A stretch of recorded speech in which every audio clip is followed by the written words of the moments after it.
O Zika vírus é o responsável pelo recente aumento do número de microcefalia em bebês. Agora o mosquito Aedes aegypti está associado ao crescente número de casos de Guillain-Barré, uma síndrome neurológica que paralisa os membros inferiores e, em casos mais graves, causa a paralisia da respiração. O que é a síndrome Guillain-Barré? Eu não sei. Eu não sei explicar. Eu lembro que eu acho que é aquela uma do balde d'água que o pessoal fazia, mas eu não me lembro o que é. Boa pergunta. Não conheço. Guillain-Barré? Então, ela está sendo pesquisada ultimamente, né? Por causa do Aedes aegypti, né?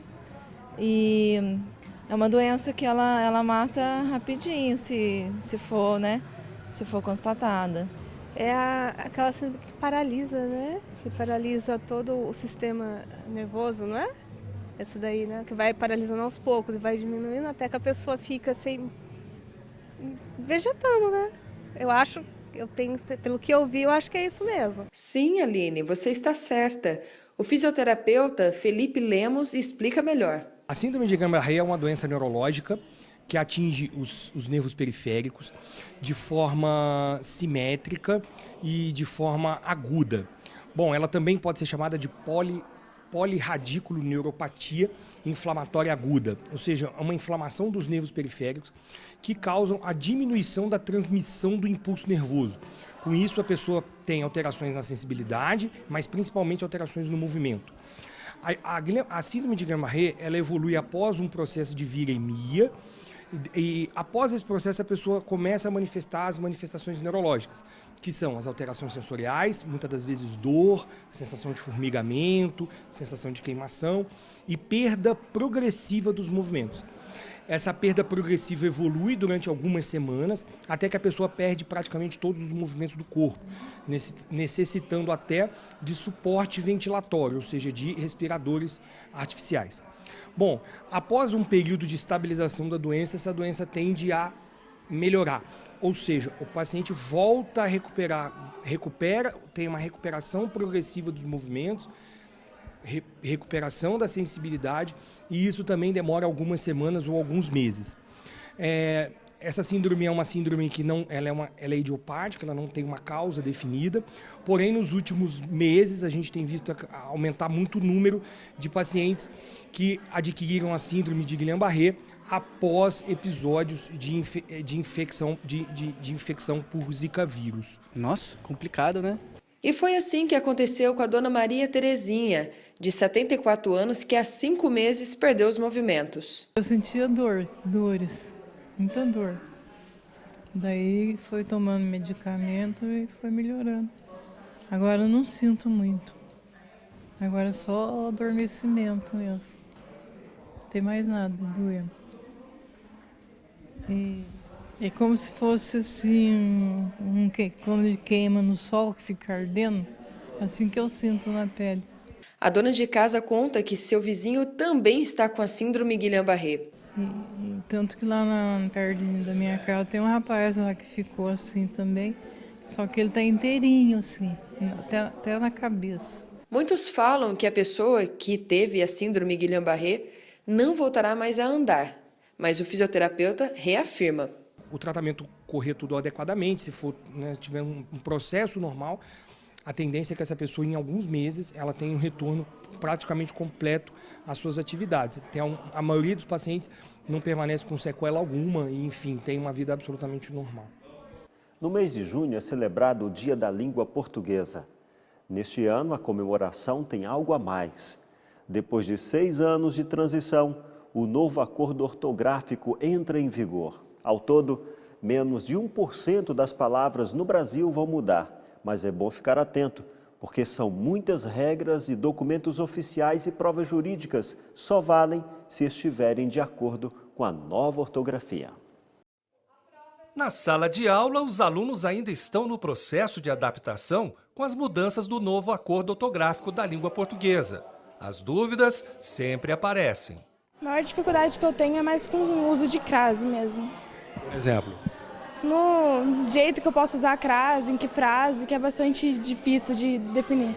E não são só os alunos. As mudanças na língua portuguesa também fazem pensar até quem entende mais do assunto. Eu também não consigo definir por que, né, que pé de meia tem hífen, pé de moleque não. Né? Qual é qual é a diferença dessas palavras, né? O novo acordo da língua portuguesa vigora desde 2009, mas passou a ser obrigatório a partir de janeiro deste ano. Com as mudanças, o trema deixa de existir e o hífen, por exemplo, só serve agora para algumas palavras. O objetivo do novo acordo foi unificar a nova escrita com a de outros países de língua portuguesa, como Portugal, Angola e Moçambique. De acordo com a professora, motivar a prática da leitura e familiarizar o aluno aos textos ajudam a não errar na hora de escrever. Quando eu valorizo a leitura e a produção de texto, eu não preciso tentar enfiar essas regras na cabeça do meu aluno, porque as normas vão sendo interiorizadas, né, de modo natural. E nas ruas, o que as pessoas pensam sobre o novo acordo ortográfico? Eu acho que ficou mais difícil. Para a gente que já tem uma certa idade, ficou mais difícil, porque a gente habituou naqueles rituais, né? Agora, para os mais novos, acho que não, né? Não vejo assim tanta importância, não. Eu acho que existem coisas mais importantes a serem mudadas na nossa educação do que isso aí. Para o professor de português e colaborador do jornal Folha de São Paulo, Pasquale Neto, a mudança ortográfica foi desnecessária e sem nenhum sentido. Uma tem hífen e acento no pré, a outra não tem nem acento nem hífen. E responda para mim por quê. Do jeito que é hoje, ortografia é uma coisa inensinável no Brasil e em Portugal também, porque são tantos problemas, mas tantos problemas que não dá para ensinar. A adolescência é o período do desenvolvimento humano que marca a transição entre a infância e a idade adulta. Essa fase é caracterizada por alterações nos níveis físico, mental e social. E é sobre isso que trata a entrevista do dia com o advogado e jornalista José Carlos Cataldi. Acompanhe.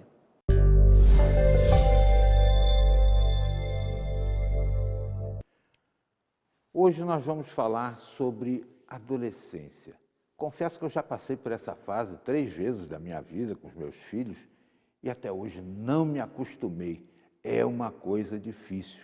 Adolescência ou aborrecência? Vamos falar sobre esse assunto tão delicado hoje, uma fase em que o jovem está mudando de voz, está querendo ser independente, está aí com todos os hormônios, né, fervescendo. E eu trouxe para falar sobre esse assunto hoje com a gente uma especialista no assunto, a psicóloga Leandra Oliveira. Que satisfação tê-la conosco, tudo bem? Obrigada, prazer é meu de estar aqui. Obrigado pelo convite, José Carlos, e esse assunto é um assunto sempre atual, né? Afinal de contas, nós passamos por essa fase, é uma fase de desenvolvimento humano e passamos por ela e como pais, né, passaremos de uma forma diferente. Quando você fala em aborrecência, né, que eu acho importante a gente começar um pouco por esse assunto, realmente, a adolescência ela pode ser sim uma fase de desenvolvimento um pouco tumultuada, né? O adolescente ele pode sim passar por um caminho um pouco mais tortuoso e fazer algumas escolhas um pouco inadequadas. Por isso a importância dos pais nesse momento, né, na orientação, no diálogo em casa, nessa comunicação com os filhos, para que seja uma fase que realmente é uma fase delicada, mas de uma forma que seja menos aborrecente, eu diria. Até que ponto a internet ajuda ou piora a relação dessa família, né? A ponto de tornar o jovem um aborrecente ou não torná-lo assim?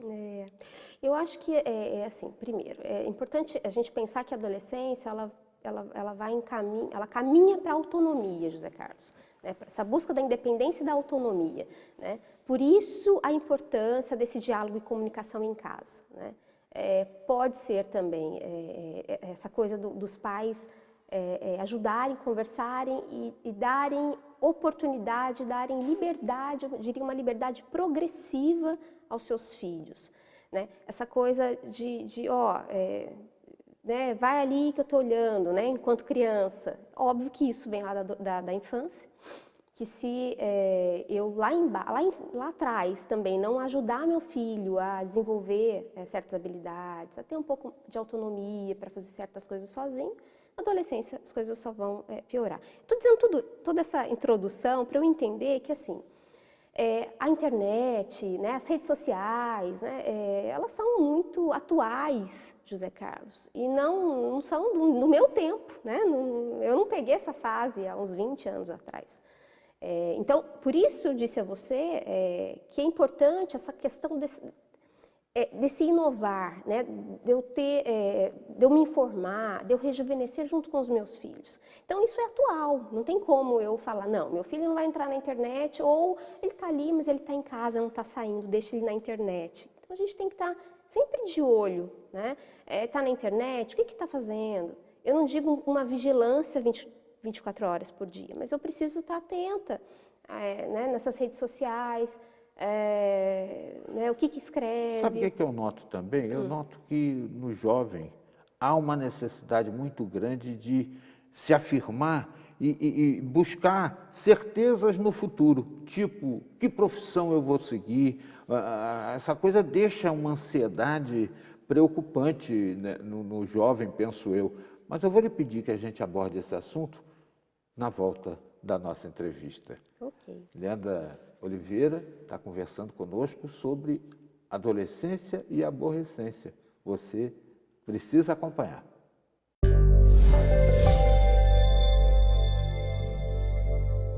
Vamos para um rápido intervalo e logo após você vai ver. Jovens com menos de 25 anos são os que mais sofrem com o desemprego. Aguarde um instante e aproveite para nos ajudar a encontrar algumas pessoas que estão desaparecidas.